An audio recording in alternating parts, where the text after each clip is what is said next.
Hey YouTube, Steven the Salon Guy here, and in today's video, I'm going to be going over a haircut where I'm not going to be really doing a whole lot of work. I want to do some reshaping, leaving the hair as long as possible. I'm going to kind of reshape the beard. Some can say this is maybe somewhat of a hipster look, and as you can see already, you know, the infamous little man bun we have on top here, which some of you kind of are so over. But what I'm going to do is I just want to show you a haircut while, you know, creating some shape, leaving it longer, and how to kind of reshape the beard. I'm going to kind of go through the whole thing. You can watch along, and then I'll break it down at the end.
All right guys, so here's the finished result, and I wanted to create a masculine shape but also something that has a nice flow to it.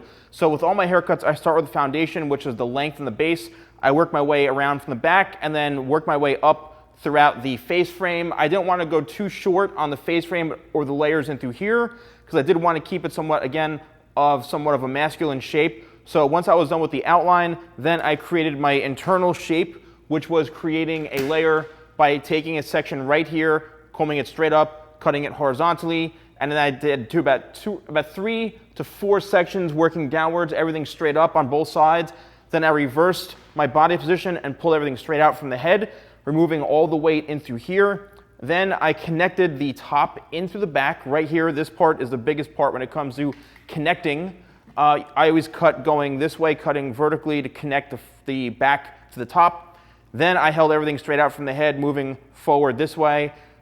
Worked in through the corners, right in through here. I did create somewhat of more of a square shape than my traditional rounded shape in through here, and then pulled everything out throughout the bottom. Remember, you have to create the shape from the top, the corners, and the sides. This to me is the sides right in through here, the corners, and then the top right in through here. Did the same thing on the other side. Then I trimmed up the beard. I went in with Tidal Wave, which is my sea salt spray. Then I used the Dyson Supersonic Professional Dryer with the diffuser to create that texture, that real beachy textured shape. And in the technique, as you saw, I did a lot of scrunching and a lot of piecing with my hands and my fingers to really enhance. And that's a great way to bring out the wave or any sort of curl in your hair, or you just let it air dry. If you really want to not mess with it and let it just air dry to form its own shape, you can do that. So even if you see here, if some of the pieces fall towards the face, it still looks pretty good, still looks pretty masculine. You can flip it around this way if you want to really create something new. You can really scrunch it up and mess it up, and it's still gonna look good because of the haircut. Went back in with a little Tidal Wave, and here we have the finished result. All right, YouTube, thank you so much for watching. Don't forget to like, comment, and subscribe. I know a lot of you guys want to see longer haircuts like this, and I hope you enjoyed it, so let me know, and I'll see you guys next time for more videos with the Salon Guy.